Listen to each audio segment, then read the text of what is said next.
English master 2024 എന്ന YouTube ചാനലിലേക്ക് ഏവർക്കും സ്വാഗതം. കഴിഞ്ഞ കുറേ ക്ലാസ്സുകളായിട്ട് നമ്മൾ പഠിച്ചുകൊണ്ടിരിക്കുന്നത് നൗണിനെ പറ്റിയാണ്. നമ്മൾ ആദ്യം നൗൺ എന്താണെന്ന് പഠിച്ചു, അതിൻ്റെ ടൈപ്പ് എന്താണെന്ന് പഠിച്ചു, ഇപ്പോൾ നൗൺ ജെൻഡർ പഠിച്ചു, നൗണിൻ്റെ കേസസ് പഠിച്ചു. ഇനിയിപ്പോൾ നമ്മൾ പ്രനൗൺ എന്താണെന്ന് പഠിച്ചു, അതിൻ്റെ പേഴ്സൺസിനെ പറ്റി നമ്മൾ പഠിച്ചു.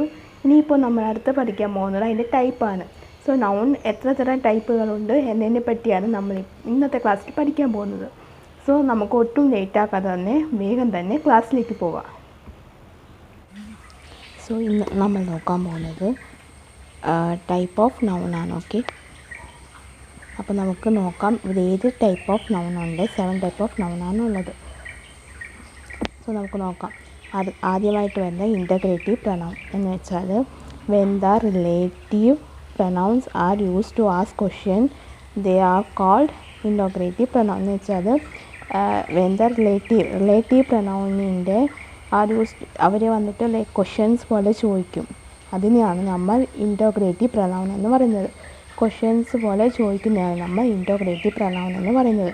ഇപ്പോൾ എക്സാമ്പിൾ പറഞ്ഞാൽ who, whom, whose, which, that അങ്ങനത്തെയൊക്കെ ക്വസ്റ്റ്യൻസൊക്കെ ചോദിക്കുന്നതാണ് ഇൻ്റർഗ്രേറ്റീവ് പ്രനൗൺ. ഇപ്പോൾ എക്സാമ്പിൾ ആണെങ്കിൽ ഹൂ കംസ്, നമ്മൾ പറയത്തില്ലേ ഹൂ കംസ്. പിന്നെ വെൻ ഡിഡ് യു സീ, നിങ്ങൾ എപ്പോഴാണ് കണ്ടത്. ഹൂസ് ബുക്ക് ഈസ് ദിസ്, പിന്നെ ആരുടെ ബുക്കാണിത്. വിച്ച് ഈസ് യുവർ ക്യാപ്പ്, ഇതാരുടെ ക്യാപ്പാണ്. വാട്ട് ഈസ് ദിസ്, ഇതെന്താണ്. നമ്മൾ ഇതിനെയൊക്കെയാണ് നമ്മൾ ഇനോഗ്രേറ്റീവ് എന്നത് ക്വസ്റ്റ്യൻസ് പോലെ നമ്മൾ ചോദിക്കുന്നതിനാണ് ഇനോഗ്രേറ്റീവ് പ്രനൗൺ എന്ന് പറയുന്നത്.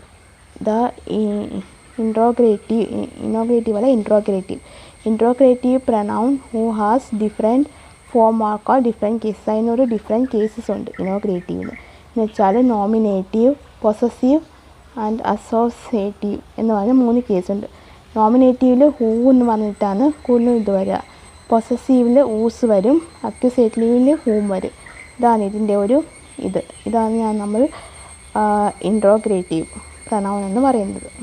അടുത്തത് നമ്മൾ നോക്കാൻ പോകുന്നത് ഡെമോൺസ്ട്രേറ്റീവ് പ്രനൗൺ എന്ന് വെച്ചാൽ the pronoun use to point out something are called demonstrative. എന്ന് വെച്ചാൽ എന്തിനു വേണ്ടിയിട്ട് പോയിൻ്റ് ഔട്ട് ചെയ്യുന്നത്, ഇതിങ്ങനെയാണെന്ന് പറഞ്ഞ് പോയിൻ്റ് ഔട്ട് എന്തെങ്കിലും കാര്യങ്ങൾ ചെയ്യുന്നുണ്ടെങ്കിൽ അതിനെയാണ് നമ്മൾ ഡെമോൺസ്ട്രേറ്റീവ് പ്രനൗൺ എന്ന് പറയുക. ഇപ്പോൾ എക്സാമ്പിൾ വന്നിട്ട് this, that, these, those, such, the, same അങ്ങനെയൊക്കെ വേർഡ്സൊക്കെ വെക്കുന്നതാണ് നമ്മൾ ഡെമോൺസ്ട്രേറ്റീവ് പ്രനൗൺ എന്ന് പറയുക. അപ്പോൾ ഇത് വന്നിട്ട് എക്സാമ്പിൾ വന്നിട്ട് ദിസ് ഈസ് ദെയർ ഹൗസ്, ഇത് അവരുടെ വീടാണ്. That is an old house, അതൊരു പഴയ വീടാണ്. ദീസ് ആർ യുവർ ബുക്ക്, ഇതെല്ലാം നിങ്ങളുടെ ബുക്കാണ്.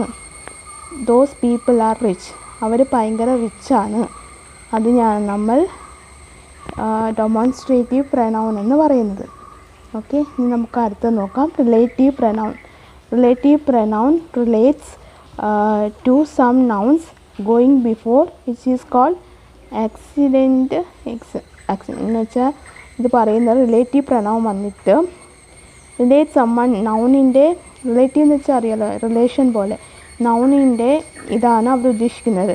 Going before which is called എന്ന് വെച്ചാൽ നൗണിന് മുന്നേ പോകുന്നതിനെയാണ് നമ്മൾ റിലേറ്റീവ് പ്രനൗൺ എന്ന് പറയുക. പ്രനൗണിൻ്റെ മുന്നേ അങ്ങനത്തെ വരുന്ന ഇതാണ് നമ്മൾ ഇത് പറയുക. എക്സാമ്പിൾ പറഞ്ഞാൽ I know the boy who is playing, കാരണം എനിക്കറിയാം ആ കളിക്കുന്ന ചെറുക്കനെ എനിക്കറിയാം. പിന്നെ in this example the word who is pronoun and is used instead of noun. എന്ന് വെച്ചാൽ ഇവിടെ വന്നിട്ട് എക്സാമ്പിൾ പറഞ്ഞ വേർഡ് വന്നിട്ട് ഹൂ ഈസ് പ്രനൗൺ ആണ്, പക്ഷേ അത് ആൻഡ് ഇറ്റ് ഈസ് യൂസ് ചെയ്യുന്നത് നമ്മൾ ഇൻസ്റ്റെഡ് ഓഫ് നൗണിന് പകരമാണ് ഇത് യൂസ് ചെയ്യുന്നത്. നമ്മൾ കഴിഞ്ഞ ക്ലാസ്സിൽ പഠിച്ചിട്ടുണ്ടായിരുന്നു ഐ എന്നൊക്കെ പറഞ്ഞാൽ എന്തുവാണെന്ന്. അതിനാണ് നമ്മൾ പ്രനൗൺ എന്ന് പറയുക. The boy, who, which, all അങ്ങനെയൊക്കെ വരുന്നതിനെയാണ് നമ്മൾ റിലേറ്റീവായിട്ട്, അതിൻ്റെ ഒരു റിലേറ്റീവാണ് ഇത് പ്രനൗൺ എന്ന് പറയുന്നത്. പിന്നെ വിച്ച്, ദാറ്റ്, വാട്ട് എന്നൊക്കെയാണ് നമ്മൾ ഇന്ന് പറയുക. എക്സാമ്പിൾ നമുക്ക് നോക്കാം. This is the weapon which help me, ഇതൊരു വെപ്പനാണ്. മീൻസ് വെപ്പൻ എന്ന് വെച്ചാൽ ഒരു ടൂളാണ് ഇതെന്നെ സഹായിക്കുന്നത്. Take anything that you like, നിങ്ങൾക്ക് ഇഷ്ടമുള്ളത് നിങ്ങൾക്ക് എടുക്കാം എന്നാണ്. I don't know what you mean, നിങ്ങൾ പറയുന്നത് എനിക്ക് മനസ്സിലാവുന്നില്ല. ഇപ്പോൾ ഇതിൽ അണ്ടർലൈൻ ചെയ്തിരിക്കുന്ന which, this is the weapon which help me. ആ വിച്ചിനെയാണ് നമ്മൾ ഇത് പറയുക. വിച്ച്, വാട്ട്, ദാറ്റ്, ആ വേർഡ്സ് ഒക്കെയാണ് വരുമ്പോഴാണ് നമ്മൾ റിലേറ്റീവ് എന്ന് പറയാം, പ്രനൗൺ എന്ന് പറയുക. ഓക്കെ. അടുത്തത് indefinite pronoun. The pronoun which do not stand pronouns which do not stand for any definite precious or things that are called indefinite ആയിട്ടുള്ള pronouns ആണ് വരിക. അതൊരു ഓർഡറിൽ സ്റ്റാൻഡ് ചെയ്തിട്ടില്ല. Which is do not stand for many definite, അതെന്ന് വെച്ചാൽ അങ്ങനെ നിൽക്കത്തില്ല. അതിനെയാണ് നമ്മൾ ഇൻഡെഫിനൈറ്റ് പ്രനൗൺ എന്ന് പറയുന്നത്. എക്സാമ്പിൾ വന്നിട്ട് ഇപ്പോൾ all, many, same, few, none, any, enough, ഇത്രയൊക്കെ. നമ്മൾ ഓൾ എന്ന് വെച്ചാൽ നമ്മൾ എല്ലാവരെയും ഉദ്ദേശിക്കില്ല. ഓൾ, മെനി പീപ്പിൾ അങ്ങനെയൊക്കെ പറയത്തില്ലേ, അതിനെയാണ് നമ്മൾ ഇത് പറയുക. പിന്നെ everybody, nothing, other, one, little, much, any one, several, both, anybody, every one, everything, nobody, none, someone, somebody, something. നമ്മളിങ്ങനെയൊക്കെ ഓരോ, ഇപ്പോൾ നമ്മൾ ഒരാൾ പറയുമ്പോൾ somebody has come, something has happened അങ്ങനെയൊക്കെ പറയത്തില്ല. അതുപോലത്തെ ഉള്ള സെൻറ്റൻസാണ് ഇത് ഇൻഡെഫിനൈറ്റ് എന്നാൽ ഇൻഡെഫിനൈറ്റ് ആയിട്ടുള്ള സെൻറ്റൻസ് അതൊക്കെ. അങ്ങനെ അതിലാണ് ഈ ഇത്രയും സെൻറ്റൻസ് വേർഡ്സ് വരുന്നത്. എക്സാമ്പിൾ വന്നിട്ട് nobody was present at the class. Nobody എന്ന് വെച്ചാൽ ആരും ക്ലാസ്സിൽ പ്രസൻറ്റ് അല്ലായിരുന്നു. പിന്നെ many of those persons are poor എന്ന് വെച്ചാൽ അവിടെ കുറേ പേര് പുവറായിരുന്നു, എന്ന് വെച്ചാൽ പൈസ ഇല്ലാത്ത പാവങ്ങളായിരുന്നു. One much not do bad things എന്ന് വെച്ചാൽ ഒരാൾ ഇങ്ങനെ ബാഡായിട്ടുള്ള തെറ്റായിട്ടുള്ള കാര്യങ്ങൾ ചെയ്യത്തില്ല. ഇതിനെയാണ് നമ്മൾ ഇൻഡെഫിനൈറ്റ് ആയിട്ട് വരുന്ന വേർഡ്സിനെയാണ് നമ്മൾ ഇൻഡെഫിനൈറ്റ് പ്രനൗൺ എന്ന് പറയുന്നത്. ഓക്കെ. ഇനി അടുത്തത് ഡിസ്ട്രിബ്യൂട്ടീവ് പ്രനൗൺസ്. അതെന്താണെന്ന് നമുക്ക് നോക്കാം.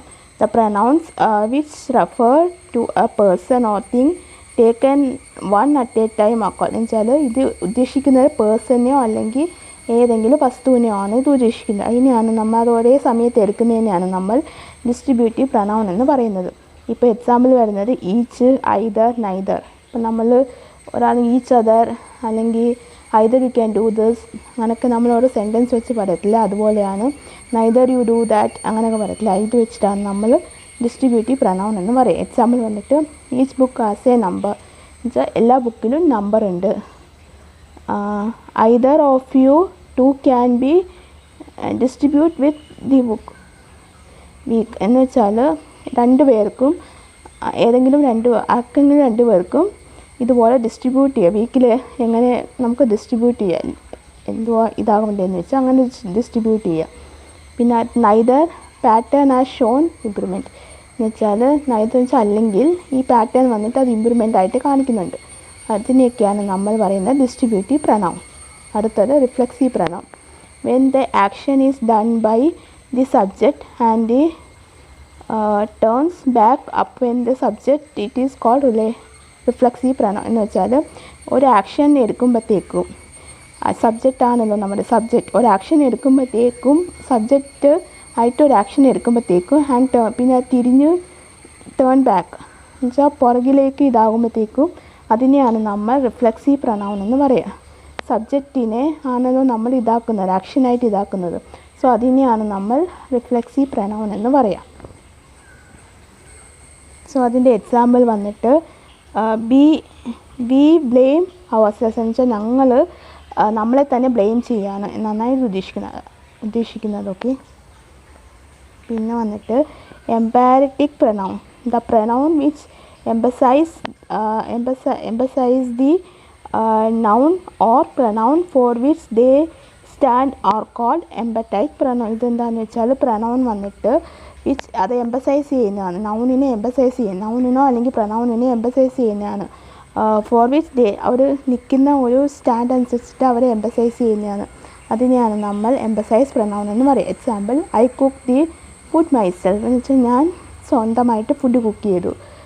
V did the job all by our self, ഞങ്ങൾ ജോലി തന്നെ എടുത്തു. എന്ന് വെച്ചാൽ നമ്മൾ ചെയ്യുന്ന കാര്യങ്ങൾ നമ്മൾ തന്നെ ഇതാക്കുന്നത്. ഇതിനെയാണ് നമ്മൾ എംബസൈസ് പ്രനൗൺ എന്ന് പറയുന്നത്. ഇപ്പോൾ നമ്മൾ പറയത്തില്ലേ ഞാൻ സ്വന്തമായിട്ട് എഴുതിയത് അങ്ങനെയൊക്കെ പറയാം, അതിനെയൊക്കെയാണ് നമ്മൾ എംബസൈസ് പ്രനൗൺ എന്ന് പറയുന്നത്. ഓക്കെ. അടുത്തതായിട്ട് ഇതാണ് ഇതിൻ്റെ ഏത് ടൈപ്പ്. ഓക്കെ, അപ്പോൾ ഞാൻ ഇതിൻ്റെ പ്രാക്ടിക്കൽ ക്വസ്റ്റ്യൻസ് പറയാൻ പോവാണ്.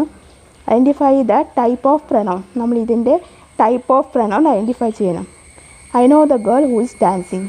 സോ ഞാൻ ഡാൻസ് ചെയ്യുന്ന പെൺകുട്ടി എനിക്കറിയാം. പിന്നെ I wash the cloth myself. ഞാൻ തുണി തന്നെ കഴുകി. Which is your cycle. ഇതിലേതാ നിൻ്റെ cycle. We work our self.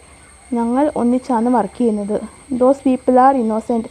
ആ അവരൊക്കെ ഭയങ്കര ഇന്നോസെൻ്റായ ആൾക്കാരാണ്. സോ ഇതാണ് നിങ്ങൾ ഉദ്ദേശിക്കുന്നത്. ഏത് പ്രനൗണിൻ്റെ ഇതിലാണ് വരുന്നത് അതിൽ തന്നെ വരണം. ഓക്കെ, സോ നമുക്ക് അടുത്ത ക്ലാസ്സിൻ്റെ പ്രാക്ടിക്കൽ ക്വസ്റ്റ്യൻസ് ഞാൻ ആൻസർ പറയാൻ പോവാണ്. കഴിഞ്ഞ വട്ടം ചോദിച്ച പ്രാക്ടിക്കൽ ക്വസ്റ്റ്യൻസ് ഓഫ് പ്രനൗണിൻ്റെ ആൻസറാണ്. സോ ദേ ആർ കമ്മിങ് എന്ന് പറഞ്ഞാൽ അത് third person. She gave the fruit, third person. She cook food for us, first person. You are beautiful, second person.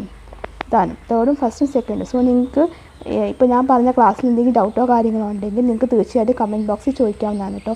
എന്തെങ്കിലും ഡൗട്ട് ഉണ്ടെങ്കിൽ നിങ്ങൾക്ക് തീർച്ചയായിട്ടും ചോദിക്കാൻ അതിന് റിപ്ലൈ ഞാൻ ഉറപ്പായിട്ടും ഇടുന്നതായിരിക്കും. ഓക്കെ, സോ ഇതിൻ്റെ ഉത്തരം ഇപ്പോൾ ഞാൻ ചോദിച്ച പ്രാക്ടിക്കൽ ഉത്തരം ഏതാണോ എയിൽ വരുന്ന ഏതാണോ ബി വരുന്ന ഏതാണോ സി ഡി എന്ന് വെച്ചാൽ അതതിൻ്റെ ഇതിൽ നോക്കിയിട്ട് അതതിൻ്റെ ഹെഡ് എഴുതിയിട്ടാൽ മതി. ഓക്കെ, ഇന്നത്തെ എൻ്റെ ഈ ക്ലാസ്സിൽ ഡൗട്ടോ കാര്യങ്ങളോ ഉണ്ടെങ്കിൽ നിങ്ങൾക്ക് തീർച്ചയായിട്ടും കമൻറ്റ് ബോക്സിൽ ചോദിക്കാവുന്നതാണ്. അതിനുള്ള റിപ്ലൈ ഞാൻ തരുന്നതായിരിക്കും. സോ നിങ്ങൾക്ക് എൻ്റെ ഈ വീഡിയോ ഇഷ്ടമായാൽ നിങ്ങളൊന്ന് ലൈക്ക് ചെയ്യുക, ഷെയർ ചെയ്യുക, അതുപോലെ തന്നെ സബ്സ്ക്രൈബ് ചെയ്യുക. സബ്സ്ക്രൈബ് ചെയ്യുമ്പോൾ അതിൻ്റെ തൊട്ടടുത്തൊരു കുഞ്ഞു ബെല്ലൈക്കൺ ഉണ്ടാകും. അതും കൂടി എനേബിൾ ചെയ്ത് വെക്കുക. എന്നാൽ മാത്രമേ ഞാൻ ഫ്യൂച്ചർ വീഡിയോസ് അപ്ലോഡ് ചെയ്യുമ്പോൾ നിങ്ങൾക്ക് നോട്ടിഫിക്കേഷൻ കിട്ടുകയുള്ളൂ. സോ നിങ്ങൾക്ക് എന്തെങ്കിലും ഡൗട്ടോ എന്തെങ്കിലും എന്തെങ്കിലും ക്ലാസ്സസിനെ പറ്റി അറിയണോ അല്ലെങ്കിൽ എന്തെങ്കിലും അങ്ങനെ ഉണ്ടെങ്കിൽ നിങ്ങൾ താഴെ കമൻറ്റ് ബോക്സിൽ ആയിട്ട് ചോദിച്ചാൽ മതി. സോ അതിനുള്ള റിപ്ലൈയും അതിനുള്ള ക്ലാസ്സസും ഞാൻ ഇടുന്നതായിരിക്കും. സോ എല്ലാവർക്കും ടാറ്റാ, ബൈ ബൈ.